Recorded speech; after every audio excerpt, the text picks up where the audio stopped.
Magandang araw sa inyo mga kamag-aral. Ngayon ay tatalakayin natin kung ano nga ba ang katuturan ng totalitarianismo. Ang layunin ng bidyong ito ay maihatid at maipaalam sa inyo ang mga layunin, kultura, ekonomiya, at kasaysayan ng katuturan ng totalitarianismo. Ang totalitarianismo ay isang sistemang pampamahalaan kung saan ang pamahalaan ay may ganap na kapangyarihan sa lahat ng aspeto ng buhay ng mamamayan. Wala itong kalayaan sa pagpapahayag at ang lahat ay kailangang sumunod sa ideolohiya at utos ng pinuno o partido upang mapanatili ang kontrol at kaayusan sa bansa. Tara na't ating alamin kung ano nga ba ang layunin nito.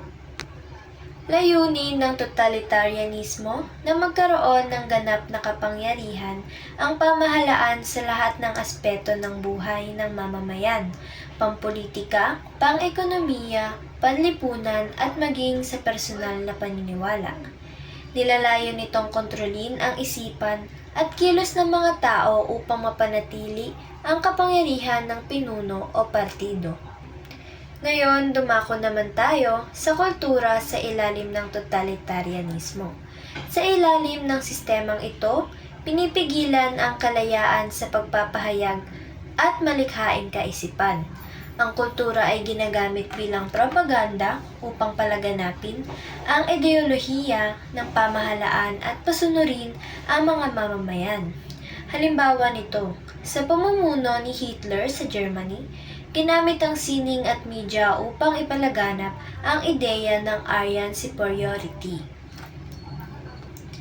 Ngayong nalaman na natin ang kultura, atin naman mas palalawakin ang ating kaalaman sa pamamagitan ng pag-alam sa ekonomiya sa ilalim ng totalitarianismo. Ang ekonomiya ay mahigpit na kontrolado ng Estado. Ang pamahalaan ang nagtatakda ng produksyon, presyo at distribusyon ng mga produkto. Hindi pinapayagan ang malayang kalakalan o pribadong negosyo sapagkat nais ng gobyerno na maangkin ang lahat ng yaman at mapanatili ang kontrol sa lipunan. At panghuli ay ang kasaysayan ng totalitarianismo.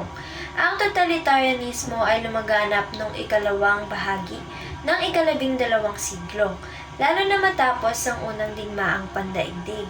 Umusbong ito sa mga bansang nakaranas ng krisis tulad ng Germany sa ilalim ni Adolf Hitler, sa Italy sa ilalim ni Benito Mussolini, at Soviet Union sa ilalim ni Joseph Stalin. Layunin nitong palitan ang mga demokrasya ng isang makapangyarihang leader na may ganap na otoridad.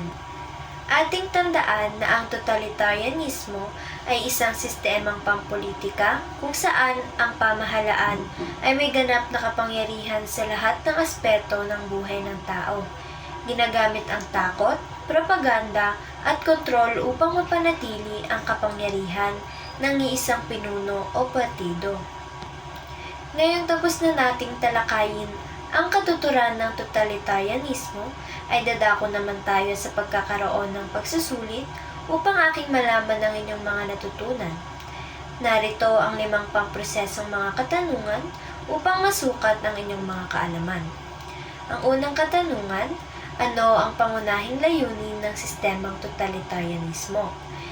Ikalawa, paano naaapektuhan ng totalitarianismo ang kultura ng isang bansa?